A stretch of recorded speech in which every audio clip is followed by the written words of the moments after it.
Хүлээгээд яриа зогсож байхад минийхөө ахын бурхандаа мөргөж байгаа Монгол улс нэг л биш болчлаа. Нэг л эвгүй болчлаа. Миний хөөдөл итгэж байгаа шүү. Хүмүн чи сайн гिचэн шүү. Зүтгэн шүү гэж хоолой зангируулаа хэлж байна. Бодит байдал ийм л байгаа. Бодит байдал ийм л байгаа. Тэдэнд мөнгө байж болно, сүлжээ байж болно, том компани байж болно. Надад шудраг үнэн, сайхан сэтгэлтэй, итгэл үнэмшлээ дээдэлдэг завханчууд минь надад байна.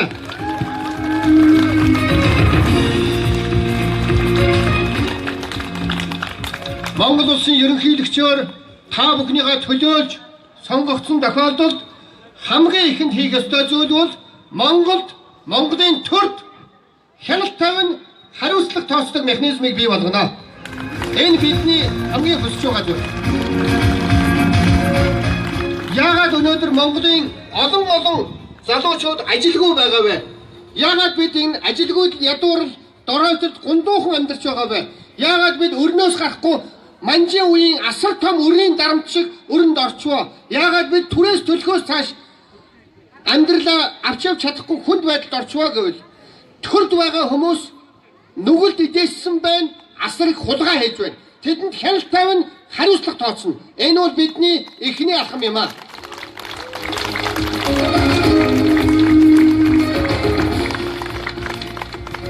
Эртний өвгдийн сургаал байдгаа. Тэндээс улбаалаад хэлэхэд сайхан Монгол оронд маань хүн болгон сайхан амьдрах, аж аргалтай амьдрах, баялаг, газар нутаг, бэлчээр хангалттай байна. Ганцхан хитгэн хүмүүсийн шунлыг гүйцэлдүүлэх баялаг бидэнд хүрэлцэхгүй байна. Энэ учраас бид хэцүү нөхцөлд амьдарч байна. Эдний шунлаас болж офшор дансандаа тэд олон тэрбум долларыг гадаадд нуусан. Тэрний шанд нь бид өнөөдөр 30 орчим тэрбум долларын өрөнд орчхоо шаналж байна. Энэ өртөө байна гэдэг бол залуучуудаа ажилтаа болгож чадахгүй, ахмадуудынхаа тэтгэврийг нэмж чадхаа болно, багш эмчнэрийнхаа цалин нэмж чадхаа болно, шинээр үйлдвэр барьж чадахгүй, шинээр сургууль барьж чадахгүй, шинээр цэцэрлэг эмнэлэг барьж чадахгүй хүнд байдалд орноо. Өнгөрсөн 20 жил улсын чанартай нэг олигтой эмнэлэг баригдсангүй. Эдийн засаг өсөөд байдаг. Монголоос гарч байгаа баялаг асар их урсан гараал байдаг. Баян хүмүүс нь асар их баяцсан. Жирийн ард иргэд улам их дороотож, дундаж анги улам багасж байна. Энийг дасан зогсооно гэдэг бол шудраг ёсыг Монголын төр тогтооно гэсэн үг.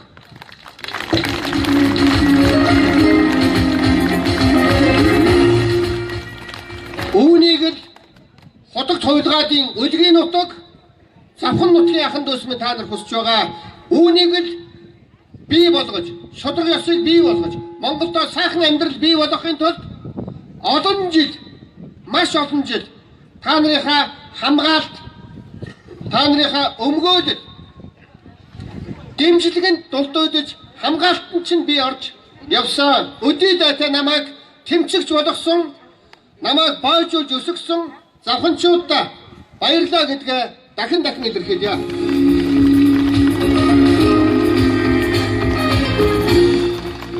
За ингээд Монгол улсын ерөнхийлөгч та бүхнийхээ ивэлээр, дэмжлэгээр, итгэлээр болсон тохиолдолд Монголд шудраг ёсыг тогтооно, хяналт хариуцлагыг бий болгоно. Улсын хурлын дарга мөнгө баталдаг. Ерөнхий сайд мөнгө үрддэг, зарцуулдаг. Мөнгөтэй ямар ч холбоогүй ерөнхийлөгч гэдэг албан тушаал бол энэ хоёрыг хянаараа хулгай хийсэн байвал хариуцлага тооцоорой гэдэг албан тушаал бол ерөнхийлөгч юм аа. Тэрнээс биш энэ гурав хамтдаа нэг хамаатан байж болохгүй. Байгууллагын дарга, нярав, нягтлан гурав хамаатан байж болдгоотой адилхан ерөнхийлөгч, ерөнхий сайд, их хурлын дарга гурав нэг хармаанд байх юм бол Монголд хулгай нүүрлсэн хэвээрээ байх болно. Тийм учраас ерөнхийлөгчийг ард түмнээс шууд сонгодог, намаас нь зүтгэл зүүж зөвхөн ард түмнийг төлөөлж тэр төсөв мөнгөтэй холбоотой тендер, лицензтэй холбоотой хүмүүсийг хяналт тавь, хариуцлага тооц гэдэг юм аа. Тэр утгаараа энд шүүх прокурорыг бас мэдүүлдэг учиртай. Ингээд ахын дүүс та бүхнийгээ төлөөлж, олигарх офшорчдыг төлөөлөхгүйгээр та бүхнийгээ төлөөлж Монголын төрд хулгайн үргэлжсэн байгаа энэ аюултай цаг мөчийг алга болгож олон монголчуудаа ажлын байр бий болгодог ядуурлыг алга бол сайхан мад аж ахуйгаа хүчтэй хөгжүүлж хүчрэх Монгол орноо мандан бадруулцгаая.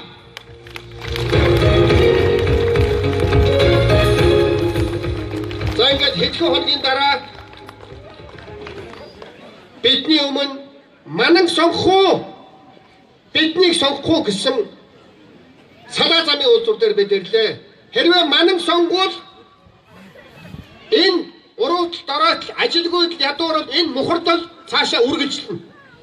Өөр сонголт бидэнд байгаа. Манангаас өөр сонголт байгаа. Монгол улсын 3 дахь ерөнхийлөгч их өрийг 98% тэгэлсэн энэхүү дарга бидэнтэй хамт байгаа. Бид өрийг яаж тэгэлдгийг туршлагатай мэднэ. Монгол оронд байгаа энэ өрийг даруй тэглэх нь бидний үндсэн ажил. Өнөөдөр та бид Монголоо аврах хэрэгтэй байгаа.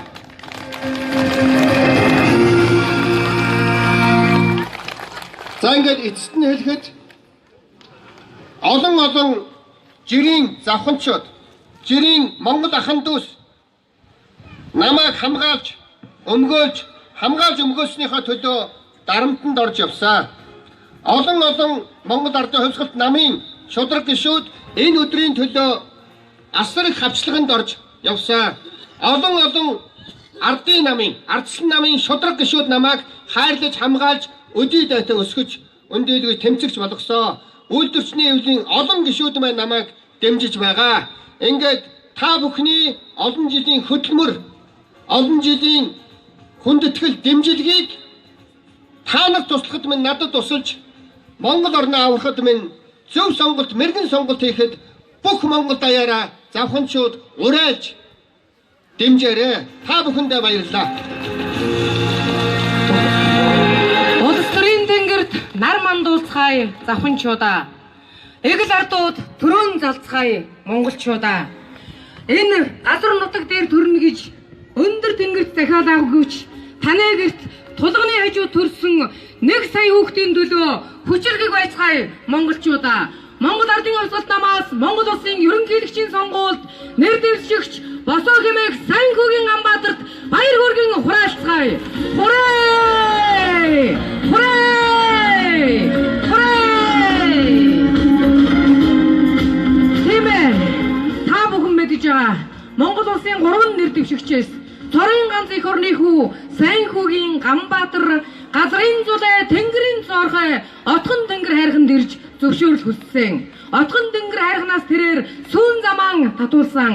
Отхон тэнгэр хайрхан хөшгөө нээж бэлгэн үзүүлж эх орныхон хүүг өндөлтөл өгсөн юм а. Баярлалаа завханчуудаа. Та бүхэндээ баярлалаа.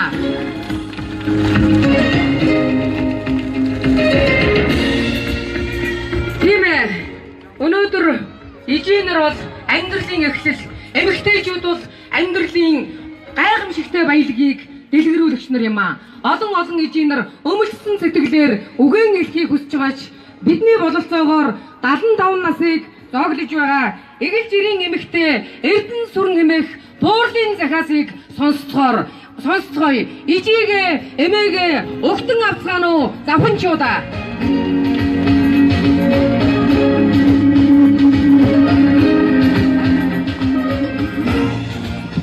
Энд хурдан цогцолсон нийт ард түмэндээ энэ өдрийн мэндийг төвшүүлье.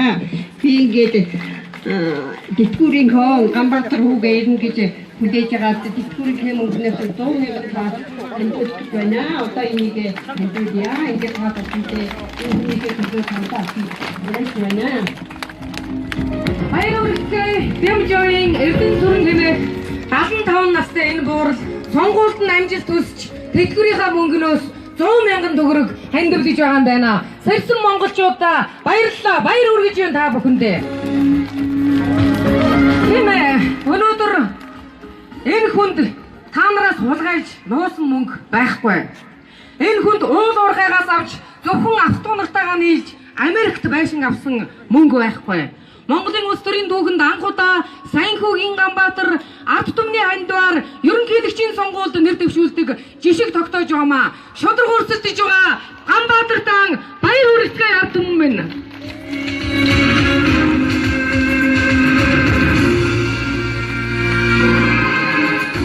Одоо дөнгөж 18 насыг хүрч ерөнхий боловсролын ширээний араас мөнгөн хонхны дуугаар чи сонгуулах насанд хүрлээ хэмээн эх орнон тосон өгтөж байгаа залуу үеийн төлөөлөл үг хэлнэ. Өнөөдрийн энэ наранд сууж байгаа буурлууд бол өнөөдрийг бидэнд авчирч өгсөн. Энэ хүмүүс нуруугаан бүхтэйтэл гараан махитал эх орнон босгосон тийм үү буурлуудаа. Буурлуудан амрааж залуу үеийн нуруунд дээр эх орон ирж байна. Тийм үү залуучуудаа. Залуу үеийн нуруунд дээр эх орон ирлээ. Олон цогтой эх орончид 20 хүрээгүй насандан халуун ам бүлийн цусаараа дарахж өгсөн энэ газар шорооныхон төлөө тэмцэцгээ залуучуудаа та бүхэндээ халуун баяр хүргэж байна.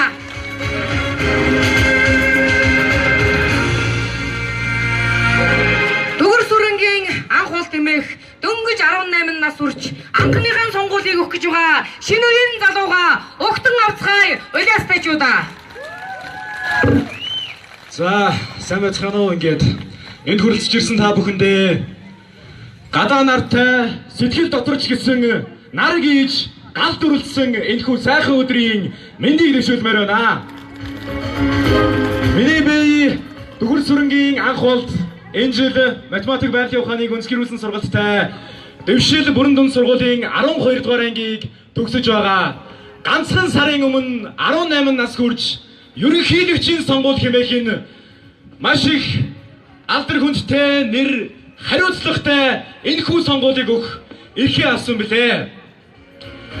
Ингээд миний одоогийн байгаа байдал хэтэрхий дэндүү өчүүхэн ч гэлээ. Яг одоо би хэтэрхий бачирхан байгаа ч гэлээ. Ирээдүйрөө чиглэсэн асар том хүсэл мөрөөдөл миний дотор байгаа. Яг надтай адилхан олон мянган залуу үеийнхний мөрөөдлийнх нь нэгэн хэсэг нь болсон тэр хүмүүсийн гэрэл гэгээ нь болсон тэр хүн бол энэ зогсож байгаа Сайнхүүгийн Ганбаатар ах үлээ. Өнөөдөр би 12 дугаар анги төгсөж байна. Яг одоогоос 3 жилийн өмнө 9 дугаар ангийн жаахан хүү ахын тэрхүү хүсэлт тэмүүлэл арч түмнээ хайрладаг сэтгэл арч түмтэйгээ адилхан энгийн амьдралаар амьдардаг тэр бүхэн нь надад бусад олон мянган залуучуудын адилаар таалагдсан учраас энэ хүнийг өдий хүртэл дэмжиж өнөөдөр ерөнхийлөгчийн сонгуультад авцсан 18 нас хүрч байгаадаа маш их баяртай байгаамаа.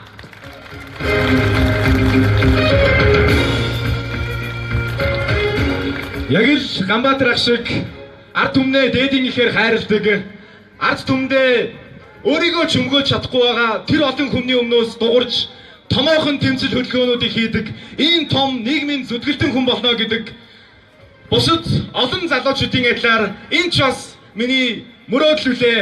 Монголын Ганбаатар ахтай хамтарч ажиллах залуу үеийнхэн маш олноороо төрж байгаа гэдэгт миний зүгээс итгэлтэй байна. Ингээд бид аль нэгэн том номын сүр хүчийг хааж биш. Аль нэгэн том номын мөнгө хөрөнгө чинээг нь харж биш. Тэдэнд Монгол улсын төлөө цохилох зүрх сэтгэл байна уугүй юу гэдгийг харж, тэдэнд төлөвлөгөө байна уу гэдгийг харж сонголт хийх цаг ирсэн гэж бодож байна. Өнөөдөр Монгол улс эдийн засаг маш хүнд байгаа. Монголчууд тоолж баршгүй их өртөө байгаа ч гэсэн хонглын үзүүрт гэрэл астгийн адилаар Сайнхүүгийн Ганбаатар ах ерөнхийлөгчийн сонгуульд нэр дэвшиж байна. Хонглын үзүүрт ассан гэрэл рүү гар гараасаа барин алхацгаая гэж уриалмаар байна. Баярлалаа. 18 насыг хүрч эх орны дуудлагаар ийхүү эх орон нуруунд дээр нэрснийг ухамсарласан анх болтон баяр хүргэцгээе. Халуун баяр хүргэцгээе. Завханчууд одоо зохин одоо сэрсэн монголчууд илээ. Уухай! Уухай! Уухай! Хүчирхэг байцгаа завханчуудаа. Босцоо сэрцгээ хямартай байцгаа эрдэмтэн мэрэгд соён гэгээр үлэгчнэр хотогт уйлгаадын хойч үеийн монголчуудаа. Та нар сэрх юм бол Монгол сэрнэ. та нарын хүү өөрийн гээ манхан цайхаас өмнөх үнэн харанхуйг улам өдөрөөсөр байх юм бол Монгол улс мөхнөө. Завханчууд сэргэн мандан завханчууд Монголын тэнгэрт нар мандуулнаа. Баяр хүргэж байна бүхэндээ. Ингээд та бүхний өмнө Монголын төр нийгмийн зүтгэлтэн зөвлөлт статистик бүгд найрамдах холбоод улсад тавьсан өрийг 98% тэглэгч Монгол ардын хувьсгалт намын дарга Монгол улсын ерөнхийлөгч намбарын инквайрийг огтон авцгаая. Халуун баяр хүргэн огтон авцгаая. Монголчуудаа алгаа дээш өргөн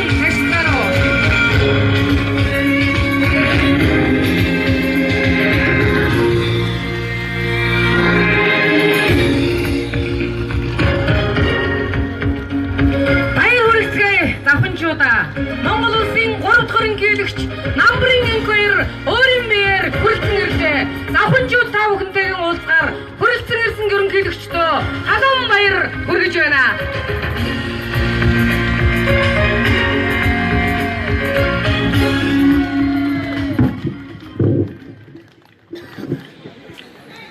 За завханчууд та бүхэнтэйгээ дахин уулзж байгаадаа баяртай байна. Энэ сайхан завшааныг ашиглаад та бүхэндээ энэ өдөр ямар мэндийг дэвшүүлж байна. Та бүхэн сайн санаж байгаа баха. Саяхан бид Завхан аймагт ирээд шир үндсэн хуулийн төслийн талаар ярилцаж та бүхнийхээ санаа бодлыг сонсоод явсан. Энэ удаад бол Монгол улсад улс орон даяар ерөнхийлөгчийн сонгуулийн сурчлагын ажил эхэлчээд бид Монгол ардын хувьсгалт намаас нэр дэвшүүлсэн Сайхүүгийн Ганбаатарын хаан энэ сурчлагын ажилд оролцоод явж байна. Ингээд завханчууд та бүхэн маань биднийг халуун дотноор хүлээн авч байгаад баяртай байна.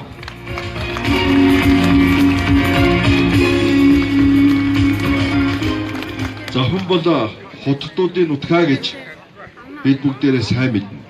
Завханчууд худалд хувилгаадаараа их бахархдаг.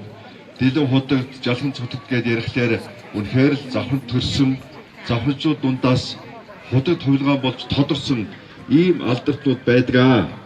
За би та бүхэнтэй худагт хувилгаан гэж ямар хүний хэлдэг юм бэ гэдэгтээ товчхон сандаа солилцъё гэж бодож байна.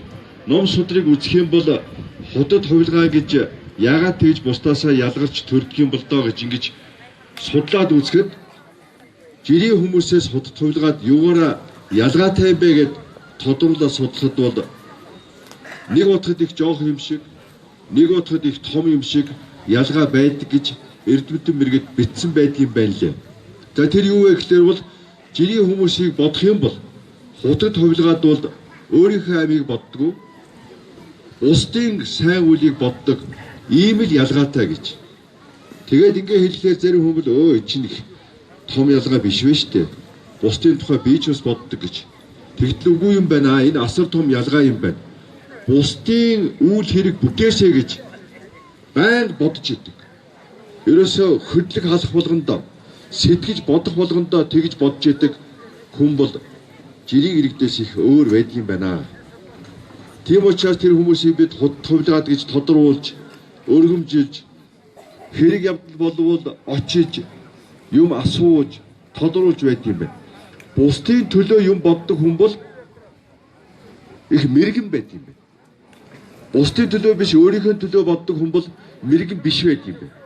Ийм том ялгаа байдаг юм байна шүү. Тэгэхээр завханчууд дундаас яагаад хувилгаад тийм олноороо төрөөд идэв бэ гэдээ бодглохлоор бас эрдэмтэн мэргэд бол завханчуудын маш олон хүн зөвхөн өөрийнхөө тухай биш бусдын тухай боддог тийм өвөрмөц үндэстэн тийм өвөрмөц ард түмэн тэр завханд байна гэж ингэж тогтоосон байдаг юм байлээ. Тийм учраас та бүхний дунд бол бусдын төлөө санаа зовдог, бусдын төлөө боддог хүн маш олон байгаа хаа гэж ингэж бодож байгаагаа та бүхэнд нэг нүгүү одоо энэ санаа бодлоо та бүхэнд хэлье. Тэгэхээр худалдуудаараа бахархна гэдэг бол бас нэг өөр ойлголт. Зүгээр бахархаад манай дэлэн худаг төржсэн, жалхан цудаг төржсэн гэж хэлэх нэг өөр. Тэгт тэр худалдууд бол өөрсдөө махтуулах дурггүй. Харин худалдуудаараа бахархныг юуг тайлбарсан байдгүй гэхээр яг чи өөрөө тэгвэл худалдуудтай адилхан бол тэдний үлгэр дуурайлаар яв. Тэр нь юу гэсэн үг? Бусдын төлөө зүтгэх гэсэн. Тэгэхээр өнөөдрийн би яагаад энэ худалдуудын тухай бусдын төлөө зүтгэх тухай яриад байна вэ гэхээр төр засаг бол юуны төлөө байгуулагдсан бэ гэдэг яриаг өдөх гэж энэ худалдуудын тухай яриаг ихсэн юм аа. Төр засаг ер нь юуны төлөө байх ёстой юм бэ? Та бүхэн юу гэж боддгийг? Төр засагт гарсан хэдэн хүн өөрийнхөө асуудлыг болгохын төлөө юм уу? Эсвэл төр засагт байгаа улсууд та бидний төлөө, Монголын ард түмний төлөө өдөр шөнөгүй бодож ажиллах ёстой юм уу? За ингээд өөрсдийнхөө амиа бодож ажиллах ёстой гэж бодож байгаа хүмүүс гараа өргөчий. Төр засаг. За нэг ч хүн гараа өргөхгүй байна. За завханчуудын тухай төлөө мөн одоо Монголын ард түмний төлөө өдөр шөнөгүй бодож ажиллах ёстой.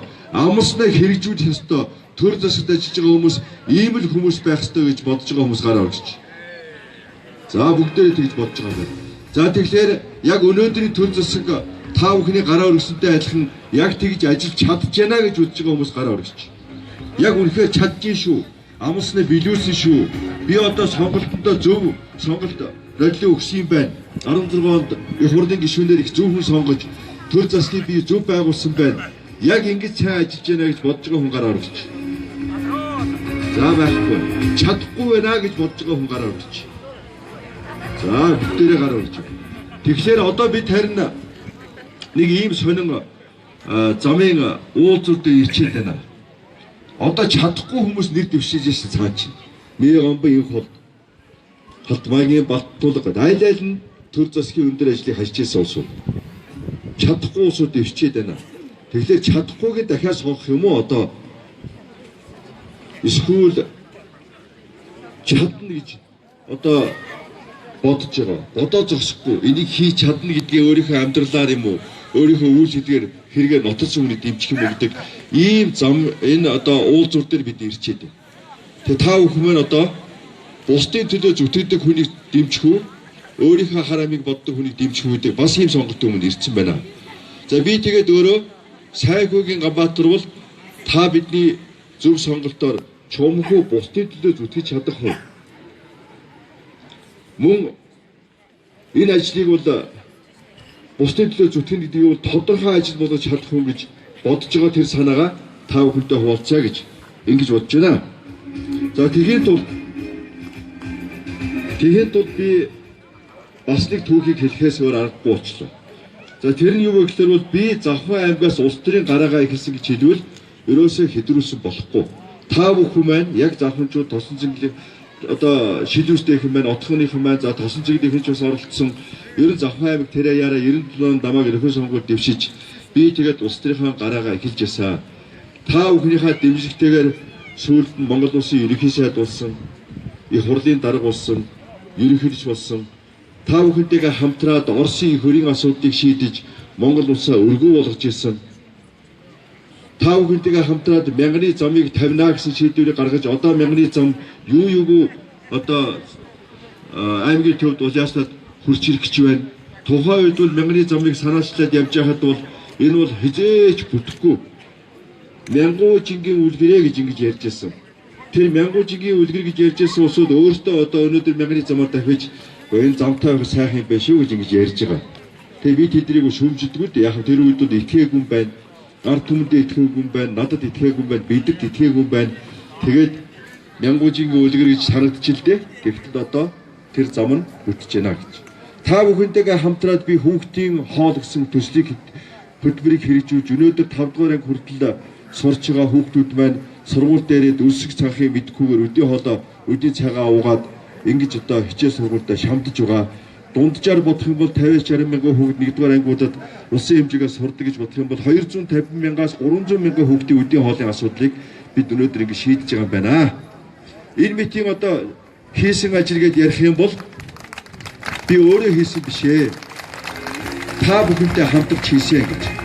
Зарим зүйлийг надаас асуудаг. Та авлаагүй мөртлөө тэгээд амласан ажилласаа гадар энэ одоо янз янзын санаачиж гүйгээд байх юм гэж. Тэгээд би зөвхөн амлсан хэмжээндээ ажиллах юм бол энэ улс орн чинь хөгжихгүй байхгүй юу бас. Амлснаасаа илүү хийж улс орныг хөгжүүлэх хэрэгтэй байна. Тэгэхээр амлснаа хүртэл хэрэгжүүлэх байгаа хүмүүсийг одоо дахин сонгоод тэгээ өөрсдийгөө илэг бариулаад улс орноо гацаагаад байх хэрэг байна уу гэж би асуусан юм учиртай юм аа. Тэгээд энэ ерөнхий сонгуульд нэр дэвшиж гэж бодлоо. Тэгээд өргөдлөө өглөө нэр дэвшээ. Монголын ард түмэн намайг 3 дахь ерөнхийдөө сонгосон юм. Тэгээд миний хийсэн муу мухай юм байхгүй гэдгийг одоо ойлголоо. Би та бүхэнд 8 жил шалгууллаа. Шалгаа та нар юу ч олсонгүй намайг хэлмэгдүүлж орон шоронд орууллаа. Тэр чинь буруу байсан гэдгийг ард түмэн ойлгочлоо. Одоо ингээд ерөнхийдөө нэр дэвшээд өшөө хонцоо өвөрлөгөө зүгээр урдаа байгаа ажлаа хийя. За ямар ажил хийх юм? Одоо миний тэгэлж ирсэн та бүхэнтэйгээ хамтад тэгэлж ирсэн 11.7 тэрбум Америк долларын өр маань алга болоод харин байхгүй байсан өргөө байсан Монгол маань өнөөдөр 20 тэрбум Америк долларын өртөө болчихжээ. Одоо энэ сууж байгаа ахмадууд хүүхдүүд бүгдээрээ 25 сая төгрөгийн өртөө болсон байна шүү дээ. Яг нэг одоо нийт улсын өрийг нэг хүнд гэж хуваах юм бол нэг хүнд 3 сая монголчуудын нэг хүнд нь 25 сая төгрөгийн өр ногдож байна. Тэглээ энэ бол зүүр биш. Таны нэрийг барьж, та нарын нэрийг барьж Монголын ард түмэн төлнө. Ягаад бол Монголын ард түмэн татвар төрийг төлнө. Энэ төр засаг энэ одоо улсынхаа нэрийг төлж нийтдээ тодорч байна. Хайцсан бэ. Ихэнх нь офшор руу явчихжээ. Офшор гэж мэдсэн үү та нар? Сонссон уу? Мөнгө хөрөнгийг өөртөө хувьдаа аваад та нараас биднээс нуугаад офшор мөнгө хадгалуулсан гэж ярьдгаа. Тэдний хүүхдүүдийн нэр дээр нээсэн, тэдний эхнэрүүдийн нэр дээр нээсэн, зарим нь олон эхнэртэй байгаа. Тэр хулгайлсан мөнгийг та харин төлөх гээд байгаа байхгүй. Энэ өрийг шийдъя, энэ өрийг тэглэе гэж бодсон юм аа. Энэ мэтэр олон ажил хий гэж дэвшүүлсэн. Энэ их хоёрыг дэвшүүлчихвэл айгүй л ард түмэн сонгох чинь. Айгүй л архангаачуус сонгох чинь. Гойвалтаа хууртаад мөнгөнд саналаа худалдаад тэгээд нөхрийн айлдыг сонгоно. Ард түмэнтэйгээ сайхан ингэж мань хааны удирдлагын сургалсан ард түмнийхээ өмнө амлсан амлалтаас ухарж буцсан. Тэрийг ард түмэнд авчигна. Шудрын ёсыг тогтооно. Үйлдвэрчний нийт Монголын ард түмний иргэшийг хамгаална гэсэн хүмүүс бас байна. Жил тэмцэлээрээ энэ ажлыг хийж чадна гэдгээ батлсан ийм нэртэр төртөө хүмүүс байна. Ёстой. Зөвхөн Монгол ардын хувьсгал нам дотроосоо биш. Манааны эсрэг байгаа. Манайтай шил цонгож байгаа. Ард түмний дэмжлэг авахтал судалж байгаа, шинж байгаа. Үнэхээр бусдын төлөө зүтгэх тийм сэтгэлтэй улс хүүгийн Ганбаатарыг Монгол улсын 5 дахь ерөнхийлөгчийн сонгуульд нэр дэвшүүлж